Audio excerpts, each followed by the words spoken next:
Hi എല്ലാ കൂട്ടുകാർക്കും ഷിലൂസ് കിച്ചണിലേക്ക് സ്വാഗതം. ഇന്ന് ഞാൻ വന്നിട്ടുള്ളത് നല്ല നാടൻ വറുത്തരച്ച ചിക്കൻ കറിയുടെ റെസിപ്പി ആയിട്ടാണ്. അപ്പോൾ നമുക്ക് ഒട്ടും വൈകാതെ നേരെ വീഡിയോയിലേക്ക് പോകാം. അപ്പോൾ ഞാൻ ഇതിനായിട്ട് എടുത്തു വെച്ചിട്ടുള്ളത് നല്ല കഴുകി വൃത്തിയാക്കി വെച്ചിട്ടുള്ള 1 കിലോ ചിക്കനാണ്. അപ്പോൾ ഞാൻ ഇതിനകത്തേക്ക് 2 ടേബിൾ സ്പൂൺ മുളക് പൊടി, 1/2 ടീസ്പൂൺ മഞ്ഞൾപ്പൊടി, 1 ടേബിൾ സ്പൂൺ മല്ലിപ്പൊടി, 1 ടീസ്പൂൺ ഗരം മസാല പൊടി, ആവശ്യത്തിന് ഉപ്പ് ഇത്രയും ചേർത്ത് കൊടുത്തതിന് ശേഷം നമ്മൾ കുറച്ച് വെളിച്ചെണ്ണ ചേർത്തിട്ടാണ് നമ്മൾ ഈ ചിക്കനിൽ ഈ മസാല ഇപ്പോൾ മിക്സ് ചെയ്തെടുക്കാൻ പോണത്. അപ്പോൾ കൈ വെച്ചിട്ട് നല്ല രീതിയിൽ മിക്സ് ചെയ്തെടുക്കണം. അപ്പോൾ നമ്മുടെ ഈ വെളിച്ചെണ്ണ വെച്ചിട്ട് ഇതുപോലെ മിക്സ് ചെയ്തെടുക്കുമ്പോൾ നമ്മുടെ ചിക്കൻ കറിക്ക് ഒരു പ്രത്യേക ടേസ്റ്റാണ് കിട്ടുക. എന്നിട്ട് നമ്മളിത് മിനിമം ഒരു അരമണിക്കൂറെങ്കിലും നമ്മളിത് റെസ്റ്റ് ചെയ്യാനായിട്ട് വെക്കണം.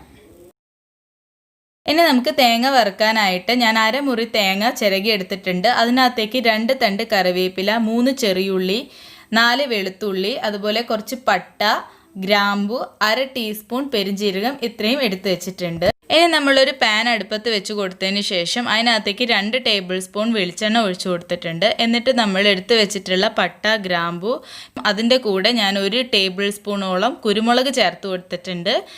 ഇതെല്ലാം ശേഷം നമ്മൾ തേങ്ങയും അതുപോലെ തന്നെ കറിവേപ്പിലയും ചെറിയുള്ളിയും വെളുത്തുള്ളിയും കൂടി ചേർത്തിട്ട് നന്നായിട്ടൊന്ന് ഗോൾഡൻ കളർ ആകുന്നത് വരെ നമ്മളൊന്ന് വറുത്തിട്ടെടുക്കണം. അപ്പോൾ ഒരു മീഡിയം ഫ്ലെയിമിൽ വെച്ചിട്ട് വേണം നമ്മളിത് വറുത്തെടുക്കാനായിട്ട്. വറുത്തെടുക്കുമ്പോൾ കരിഞ്ഞു പോകരുത്. ഇപ്പം നന്നായിട്ട് ഗോൾഡൻ കളറായിട്ട് വന്നിട്ടുണ്ട് നമ്മുടെ തേങ്ങ. അപ്പോൾ ഈ ഒരു പരുവാണ് നമുക്ക് വേണ്ടത്. അപ്പോൾ നമ്മൾ തേങ്ങ ഇതാ നല്ല ഗോൾഡൻ കളറായിട്ട് വരുന്ന ഈ ഒരു സമയത്ത് നമ്മൾ കുറച്ച് മല്ലിപ്പൊടിയും കൂടി ഞാൻ അഡീഷണലായിട്ട് ഇതിനകത്തേക്ക് ചേർത്ത് കൊടുക്കുന്നുണ്ട്. അധികമൊന്നുമില്ല, 1/2 ടീസ്പൂണോളം മല്ലിപ്പൊടി മാത്രമേ ചേർത്തിട്ടുള്ളൂ. നമ്മൾ ഓൾറെഡി മല്ലിപ്പൊടി ചിക്കനകത്ത് പിടിപ്പിച്ചിട്ടുണ്ട്, അതുകൊണ്ട് അധികം ചേർക്കുന്നില്ല. അപ്പോൾ ഇങ്ങനെ ചേർത്ത് കൊടുക്കുമ്പോൾ നല്ലൊരു ടേസ്റ്റ് കിട്ടും. നമ്മുടെ ചിക്കൻ കറിക്ക് ആ മല്ലിയുടെ ഒരു ഫ്ലേവറൊക്കെ നല്ലതായിട്ട് കിട്ടും. അതിന് വേണ്ടിയിട്ടാണ് ഇങ്ങനെ ചേർക്കുന്നത്.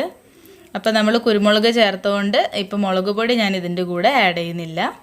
ഇനി ഞാൻ ഇതിനായിട്ട് എടുത്തു വെച്ചിട്ടുള്ളത് ഒരു 30 ചെറിയുള്ളിയാണ്.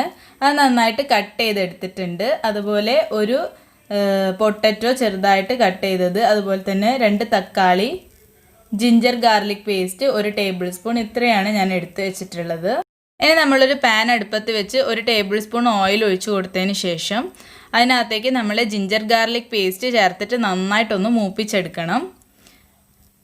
അതിനുശേഷം ഞാൻ അരിഞ്ഞു വെച്ചിട്ടുള്ള ചെറിയുള്ളി ഇതിനകത്തേക്ക് ചേർത്ത് കൊടുക്കുകയാണ്. അപ്പോൾ നമ്മുടെ ചെറിയുള്ളിയിൽ ഈ ചിക്കൻ കറി വെക്കുമ്പോൾ നല്ലൊരു ടേസ്റ്റാണ്, ഒരു പ്രത്യേക ടേസ്റ്റാണ് നമ്മുടെ ചിക്കൻ കറിക്ക് കിട്ടുക.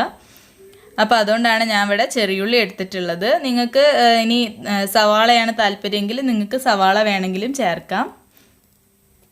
അപ്പോൾ നമ്മൾ ചെറിയുള്ളി നന്നായിട്ടൊന്ന് വഴറ്റിയെടുക്കുകയാണ്. നന്നായിട്ടൊന്ന് വഴന്നു വന്നതിന് ശേഷം നമ്മൾ തക്കാളിയും അതുപോലെ തന്നെ ഉരുളക്കിഴങ്ങും ഇതിനകത്തേക്ക് ചേർത്ത് കൊടുക്കുകയാണ്. അപ്പം ഞാനിതിപ്പോൾ കുക്കറിനകത്തൊന്നുമല്ല കേട്ടോ ഈ ചിക്കൻ കറി വെക്കുന്നത്. അപ്പോൾ നമ്മൾ നേരിട്ട് വെക്കുമ്പോഴായിരിക്കും എപ്പോഴും നമ്മൾ കുക്കറിനകത്തൊക്കെ വെക്കുന്നതിനേക്കാളും ഈ ചിക്കൻ കറിക്കൊക്കെ ടേസ്റ്റ്. ചിക്കനൊന്നും അധികം വേവൊന്നും ഉണ്ടാവില്ലല്ലോ. നേരിട്ട് വെച്ചാൽ തന്നെ നമുക്ക് പെട്ടെന്ന് എന്താ പറയുക കുക്കായിട്ട് കിട്ടും. അപ്പോൾ കൂടുതൽ ടേസ്റ്റും ഞാൻ അങ്ങനെ നോക്കിയപ്പോൾ അങ്ങനെ വെക്കുമ്പോഴാണ് തോന്നിയിട്ടുള്ളത്. അപ്പം നമ്മളിനി ചിക്കൻ പീസസ് ഇതിനകത്തേക്ക് ചേർത്ത് കൊടുക്കുകയാണ്. അപ്പോൾ നമ്മൾ ചിക്കനകത്തൊക്കെ ഇപ്പോൾ നന്നായിട്ട് മസാലയൊക്കെ പിടിച്ച് വന്നിട്ടുണ്ട്. അപ്പോൾ ചിക്കനകത്ത് മസാല ചേർത്തുകൊണ്ട് തന്നെ ഞാൻ നമ്മുടെ ഉള്ളി വഴറ്റിയതിനകത്തേക്കൊന്നും മസാലയൊന്നും ചേർത്ത് കൊടുക്കുന്നില്ല. അപ്പോൾ ഇത് തന്നെ മതി.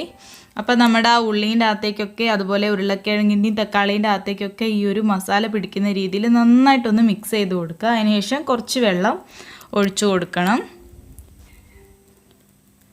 എന്നിട്ട് നമ്മൾ അടച്ച് വെച്ചിട്ടൊന്ന് കുക്ക് ചെയ്തെടുക്കാം. ആ സമയത്തിനുള്ളിൽ നമുക്ക് നമ്മുടെ തേങ്ങ വറുത്തത് ഒന്ന് അരച്ചെടുക്കണം. കണ്ടില്ലേ, നല്ല ഫൈനായിട്ട് അരിഞ്ഞ് കിട്ടിയിട്ടുണ്ട്. അപ്പം ഞാനിത് വെള്ളമൊന്നും ചേർത്തിട്ടല്ല അരച്ചിട്ടുള്ളത്.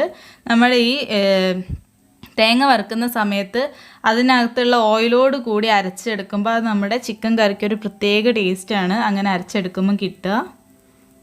അപ്പോൾ നമ്മുടെ ചിക്കനൊക്കെ കണ്ടില്ലേ നന്നായിട്ട് കുക്കായിട്ടുണ്ട്. അതിനകത്ത് ഞാൻ ഇട്ടെടുത്തിട്ടുള്ള പൊട്ടറ്റോ ഒക്കെ നന്നായിട്ട് കുക്കായിട്ടുണ്ട്. ഇനി നമ്മൾ ആവശ്യത്തിന് വെള്ളവും ചേർത്തിട്ട് നമ്മുടെ വറുത്തരച്ച് വെച്ചിട്ടുള്ള തേങ്ങ അതിനകത്തേക്ക് ചേർത്തിട്ട് നന്നായിട്ടൊന്ന് തിളപ്പിച്ചെടുക്കണം. ഇപ്പോൾ കുറച്ച് കറിവേപ്പിലയും മല്ലിയിലയും കൂടി ഞാൻ ചേർത്ത് കൊടുത്തിട്ടുണ്ട്.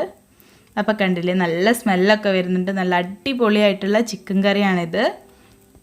അപ്പോൾ എല്ലാവരും ഈ ഒരു ചിക്കൻ കറി ട്രൈ ചെയ്ത് നോക്കുക. പത്തിരിയുടെ കൂടെ, പുട്ടിൻ്റെ കൂടെ, ചോറിൻ്റെ കൂടെയൊക്കെ അടിപൊളിയായിട്ടുള്ളൊരു ചിക്കൻ കറിയാണ്.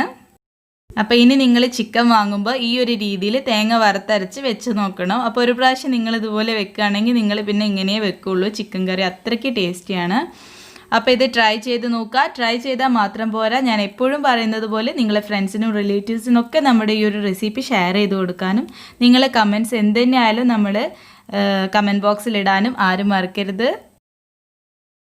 അപ്പോൾ ഇതിലും നല്ല മറ്റൊരു വീഡിയോയിലൂടെ കാണുന്നത് വരെ see you. Thanks for watching.